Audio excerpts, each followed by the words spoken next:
They said Pluto was a planet. For 76 long years, every textbook, every school project, and every model of our solar system proudly displayed 9 planets, with tiny, distant Pluto completing the set. But what if I told you that was a lie? What if the story of Pluto, the one we all learned and loved, was built on a foundation of misunderstanding, miscalculation, and a desperate desire for discovery that stretched back over a century? This is the secret history of Pluto. It's a story not of a planet being demoted, but of a celestial object that was never truly a planet to begin with. It was a cosmic impostor, and the truth was hiding in plain sight all along. Our story begins not with Pluto, but with a ghost, a phantom planet. In the mid-1800s, astronomers noticed something strange about Uranus. Its orbit was wobbly, as if something massive and unseen was tugging on it with its gravity. This gravitational puzzle led the brilliant French mathematician Urbain Le Verrier to predict the exact location of this unseen object. And in 1846, astronomers pointed their telescopes to that spot and found Neptune, exactly where Le Verrier said it would be. It was one of the greatest triumphs in the history of science. But the story didn't end there. Some astronomers, after observing Neptune, still believed there were tiny, unexplained wobbles in the orbits of both Uranus and Neptune. They concluded there must be yet another unseen world, a 9th planet lurking in the darkness beyond. They called it Planet X. One man became obsessed with finding Planet X. His name was Percival Lowell, a wealthy and eccentric Bostonian who had built his own state-of-the-art observatory in Flagstaff, Arizona. Lowell dedicated the last decade of his life to hunting for this elusive 9th planet. He calculated where Planet X should be, based on those supposed orbital wobbles. He scanned the sky relentlessly, taking countless photographic plates of the same star fields, night after night, hoping to spot a tiny pinprick of light that had moved. Sadly, Lowell died in 1916 without ever finding his prize. His search had yielded nothing but star charts filled with disappointment. His planet, the 10th, remained a ghost, a mathematical fantasy. The quest, however, did not die with him. The Lowell Observatory continued the search, driven to fulfill its founder's legacy. In 1929, they hired a young man from a Kansas farm, a self-taught amateur astronomer named Clyde Tombaugh. He was just 23 years old. Tombaugh's job was grueling. He had to use a special machine called a blink comparator. It would flash back and forth between 2 photographic plates of the same patch of sky, taken on different nights. If anything had moved, it would appear to jump back and forth. For months, he meticulously scanned millions of stars. The work was exhausting, eye-straining, and mind-numbingly repetitive. Then, on February 18, 1930, he saw it. A tiny faint dot that jumped. He had found Planet X. The world erupted in celebration. The Lowell Observatory had finally fulfilled its founder's dream. This new world was officially named Pluto, a name suggested by an 11-year-old girl from England, Venetia Burney. It was a fitting name for a dark, distant world, and its first 2 letters, PL, were a perfect tribute to Percival Lowell. Pluto was instantly crowned the 9th planet. It was a moment of immense pride. Humanity had once again mapped its celestial neighborhood, pushing the boundaries of the known solar system. The case, it seemed, was closed. But from the very beginning, there were problems. Big problems. Remember, the whole reason for the search for Planet X was to find a large object whose gravity was disturbing Uranus and Neptune. Based on those disturbances, astronomers had calculated that Planet X needed to be massive, probably several times the mass of Earth. But as they studied Pluto, they realized it was shockingly small. Initial estimates suggested it was roughly the size of Earth, but those were quickly revised downwards. With each new observation, Pluto seemed to be shrinking. By the 1970s, astronomers calculated it was far, far too small to have any noticeable gravitational effect on giants like Uranus and Neptune. It was a cosmic feather trying to nudge a bowling ball. This was the first major crack in Pluto's planetary status. It failed the very test it was discovered to pass. The ghost that started the hunt, the gravitational wobbles of Uranus and Neptune, was never there. Later, more precise measurements by the Voyager 2 spacecraft in the 1980s showed that astronomers had slightly miscalculated the mass of Neptune. Once they had the correct number, all the supposed wobbles in Uranus's orbit vanished. They were just a rounding error. So Pluto's discovery was a complete accident. Clyde Tombaugh found a world, but not the one he was looking for. He found a needle in a haystack, but it turned out to be the wrong needle.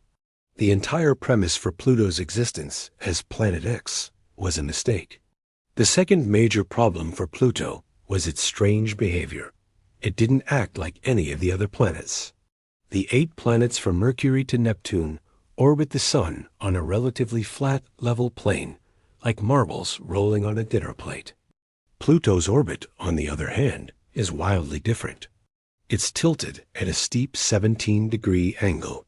It's also highly elliptical, or oval-shaped. For 20 years of its 248-year journey around the Sun, its orbit actually brings it closer to the Sun than Neptune. No other planet does this. Pluto was the odd one out, a rebel that refused to follow the rules of the planetary club. This bizarre orbit was a huge clue that Pluto belonged to a different family of objects. Then, in 1978, a discovery was made that would seal Pluto's fate. Astronomers at the United States Naval Observatory discovered that Pluto had a moon, which they named Charon.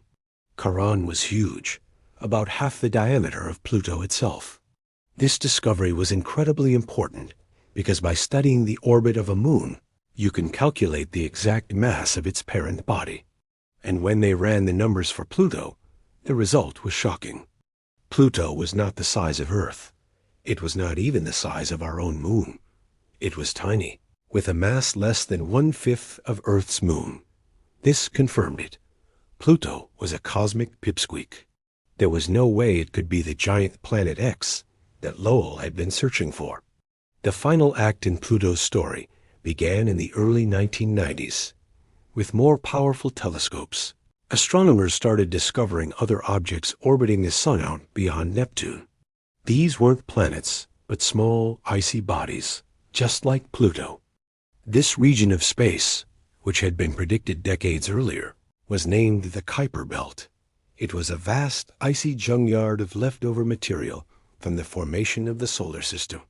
And as they found more and more of these objects, astronomers realized something profound. Pluto was not alone. It was not a solitary planet wandering in the dark. It was simply the first, and for a long time the largest, known member of this enormous new population of celestial bodies. It was the king of the Kuiper Belt. The nail in the coffin came in 2005. An astronomer named Mike Brown and his team discovered an object in the Kuiper Belt that was even more massive than Pluto. They named it Eris. This discovery created a crisis. If Pluto was a planet, then Eris had to be a planet too, right? And what about the other large objects they were finding? Sedna? Makemake? Were we about to have 10, 12, maybe 50 planets? The definition of planet had become messy and unscientific. So, in 2006, the International Astronomical Union, the organization responsible for naming celestial objects, met to finally settle the issue. They voted and established a new formal definition of a planet for the first time. A celestial body must meet 3 criteria to be called a planet. First, it must orbit the Sun. Pluto does that. Second, it must be massive enough for its own gravity to pull it into a nearly round shape. Pluto does that too. But it was the third rule that changed everything. A planet must have cleared the neighborhood around its orbit. This means its gravity must be dominant, and it has either flung away or absorbed all the other small objects in its path. The 8 major planets, from Mercury to Neptune, all do this. Their orbits are clean, empty lanes on the cosmic highway. Pluto, however, fails this third test completely. It lives right in the middle of the crowded, messy Kuiper belt, surrounded by thousands of other icy objects. It hasn't cleared its neighborhood. In fact, it is part of the neighborhood. And for this reason, Pluto was officially reclassified as a dwarf planet. The public outcry was huge. People felt like a piece of their childhood had been stolen. Pluto was a planet when I was a kid, they said. But science isn't about nostalgia or sentiment. It's about classification based on evidence and observation. Pluto wasn't demoted. It was correctly identified for what it always was. It was never like Earth or Jupiter. It was always the largest member of a vast belt of icy worlds beyond Neptune. We just didn't know the belt was there for a very long time. So the secret history of Pluto is that it was never a planet in the first place. Its discovery was an accident based on faulty math. Its planetary status was a 76-year-long misunderstanding. But this doesn't make Pluto any less amazing. The New Horizons mission in 2015 showed us a world of incredible complexity and beauty, with towering mountains of water ice, vast plains of frozen nitrogen, and a thin blue atmosphere. It is a dynamic, fascinating, and mysterious world. Understanding Pluto's true nature isn't about taking something away. It's about gaining a much richer, more accurate picture of our solar system. Pluto is not a failed planet. It is the king of the dwarf planets, the ruler of a mysterious and distant realm we are only just beginning to explore. What do you think about Pluto's story? Did science get it right, or does it still feel like the ninth planet to you? Let us know in the comments. And for more incredible stories from the frontiers of space, make sure you subscribe to Space Repo.